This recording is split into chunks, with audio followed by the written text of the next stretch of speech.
The arrival. The Xylofs had journeyed across the stars for a single purpose: to conquer the lush, resource-rich planet called Earth. Their technologically advanced ships suddenly appeared in orbit, catching Earth's governments and militaries by surprise. On the bridge of the lead Xylof ship, Commander Zarnox gazed at the blue-green world on the view screen. "Scan the planet for signs of resistance," he ordered. "These primitive beings won't know what hit them." As reports came in of Earth's defensive capabilities, Zarnox laughed. Missiles, fighter jets, chemical propellants. Quaint. The Xylof fleet's defensive energy shields could repel such weapons with ease. This would be a swift victory. "All ships, begin your descent," Zarnox commanded. "It's time to bring this world to its knees." The Xylof ships moved into position over Earth's major cities and military installations. People looked to the sky in fear and wonder as the enormous alien craft blocked out the sun. Panic erupted across the globe as the extraterrestrial threat became clear. World leaders scrambled to respond, but what could they do? No one had foreseen this scenario outside of science fiction. In bunkers and control centers, military commanders urgently barked orders to scramble jets and ready missiles, but everyone knew it was a futile gesture.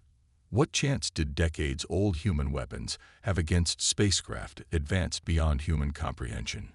As Xylof landing craft began descending from the fleet, Earth prepared for a fight they knew deep down that they could not win.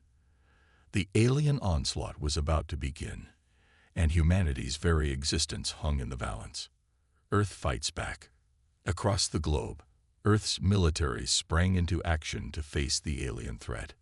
Jet fighters took to the skies in a desperate attempt to bring down the incoming Xylof ships. Missiles streaked upwards from land and sea batteries, their contrails lacing the sky. The Xylofs observed the human counterattack with a mix of curiosity and disdain. Did this species really believe their primitive chemical rockets could penetrate the quantum flux energy fields protecting the ships? How naive.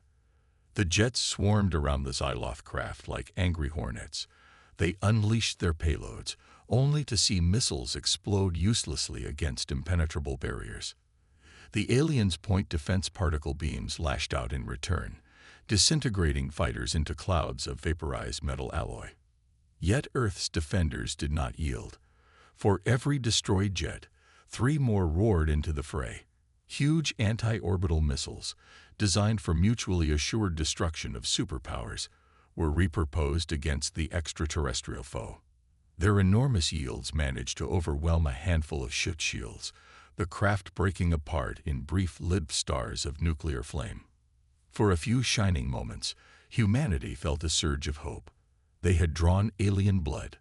They had a chance. But the flicker of optimism was short-lived. For every downed alien ship, a dozen more descended from the heavens unscathed. The Xylof weapons now turned upon Earth's cities.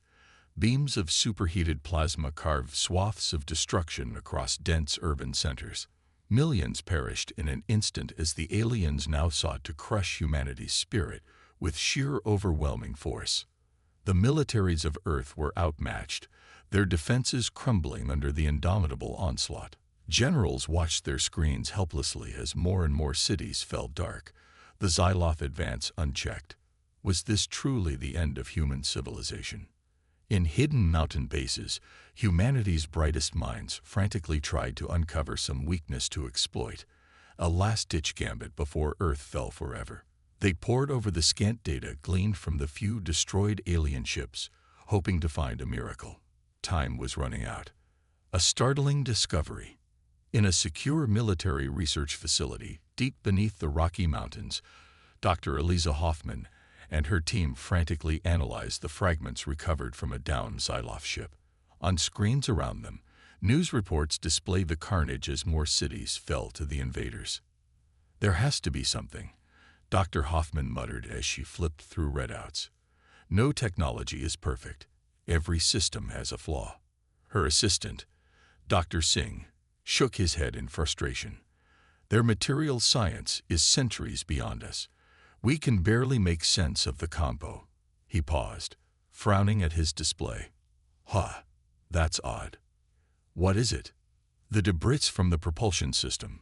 The quantum field generators. They're more damaged than they should be from the missile impact alone. Dr. Hoffman hurried over, eyes scanning the data, her brow furrowed in thought. You're right. It's almost as if. Her eyes widened with realization. They're being strained by Earth's gravity field. Dr. Singh gaped at the implications.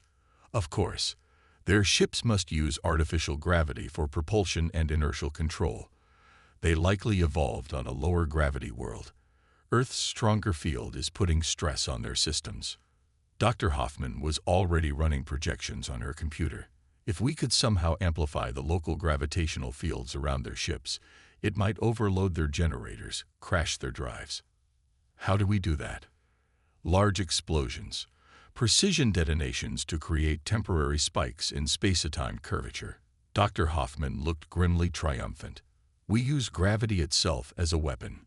She activated the research lab's comm system. Get me no red. I have an idea that might just save our world.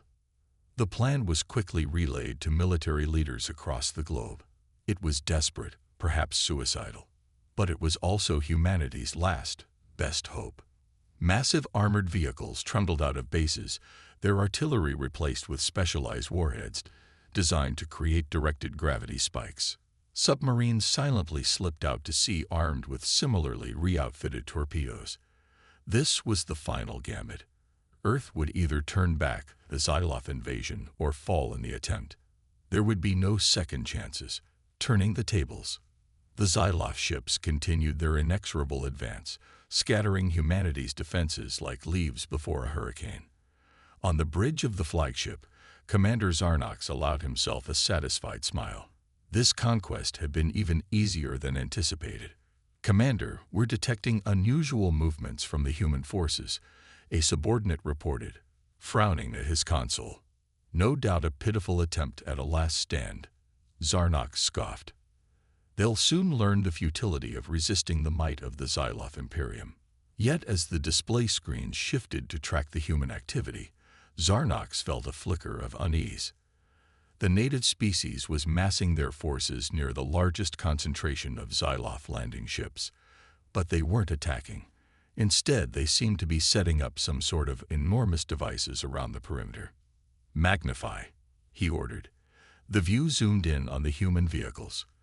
They were unlike any military equipment yet encountered. Massive cannons pointed skyward, but their barrels were oddly wide, and their munitions appeared to be mere weighted projectiles, not explosive warheads. Confusion turned to alarm as the human weapons fired in unison, not at the Xyloth ships directly, but into the air surrounding them.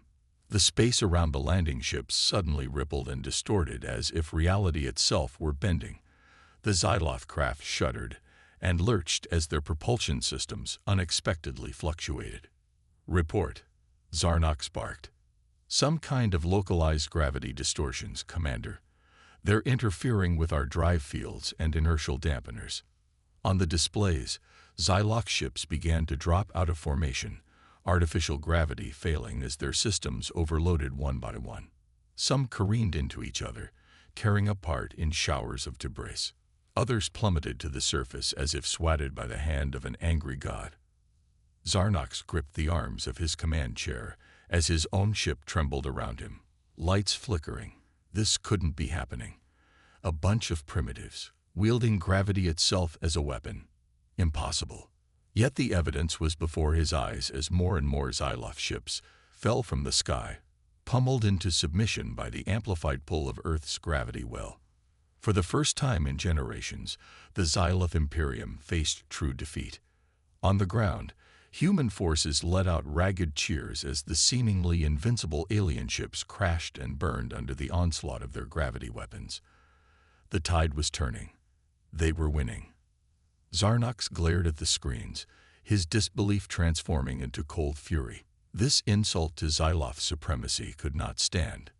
He would not allow it. All ships converge on the human gravity weapons, he snarled. Wipe them out. Destroy their cities until nothing remains but ash. We will show them the price of defiance. The battle was far from over. Earth may have found the miracle it needed, but survival still hung in the balance. Humanity victorious. The Xyloth fleet, though battered and reduced, coalesced into a massive armada above the blue-green world they had come to conquer. Commander Zarnox seethed with wounded pride and implacable wrath. These insignificant Earthlings dared stand against the Imperium. "Target their cities, their centers of industry and population," he commanded. "We will crush their spirit and their ability to resist." But as the fleet moved to unleash its terrible weapons, the human gravity strikes redoubled. Now, aided by hastily reprogrammed ICBMs loaded with the new warheads, the bombardment created a storm of rippling spacetime over the Xyloth formation. Ships tumbled helplessly as their drives failed, plunging into uncontrolled descents. Some broke apart in midair, overwhelmed by forces their artificial gravity could no longer compensate for. The skies rained flaming alien wreckage. In bunkers and command centers around the globe, humans watched in disbelief and growing elation as the Xyloth fleet crumbled under the relentless assault. The Invaders' terrible power, once thought unstoppable, was being shattered before their eyes.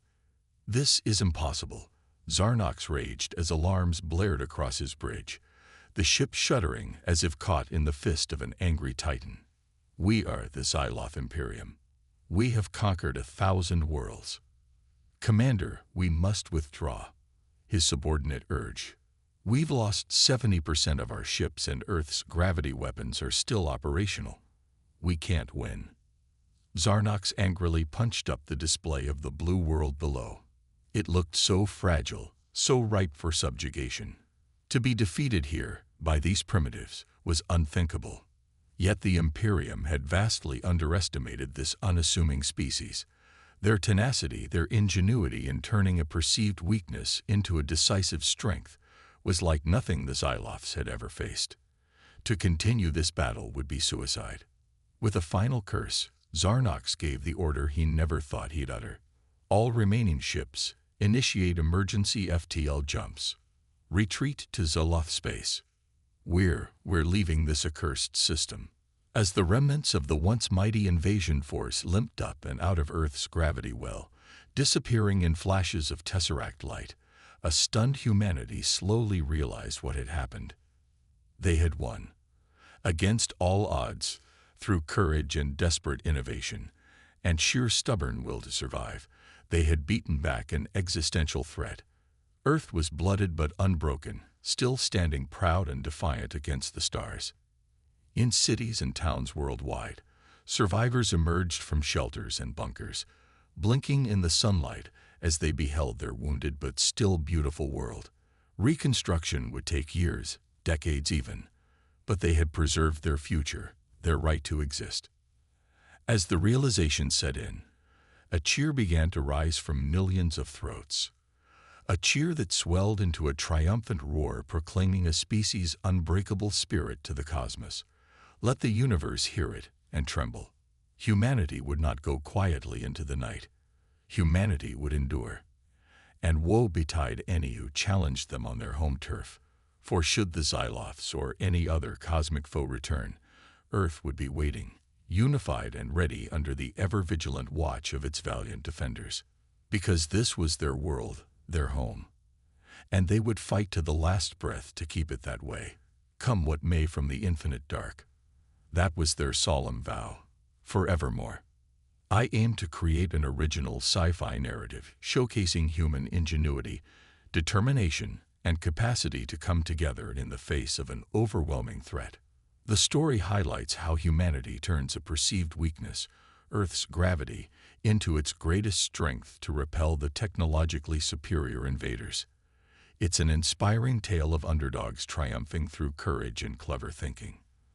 The narrative spans 5 parts detailing the aliens' arrival, Earth's initial failed conventional defense, the discovery of the aliens' gravity-based weakness, the dramatic turning of the tables using this knowledge, and humanity's ultimate hard-won victory. I strive to convey the desperation, fear, determination, exultation, and relief the humans experience through this crisis as they battle for survival against the odds. The tone aims to be engaging, depicting both harrowing destruction and heartening human bravery and unity. I use descriptive language to paint vivid scenes of the war while delving into characters' thoughts to get into their headspace. While adhering to the HFY theme of showcasing humanity's positive qualities, the story doesn't shy away from depicting the very real threat and heavy toll in terms of destruction and lives lost. This grounds the narrative and makes the eventual triumph feel more earned. Finally, the ending hints at humanity's readiness for any similar future threats, showing how this crucible has forged Earth into a united, vigilant, and formidable force. No longer will humans be passive or caught off guard. Let me know if you would like me to modify or expand the story in any way. I'm happy to refine it further.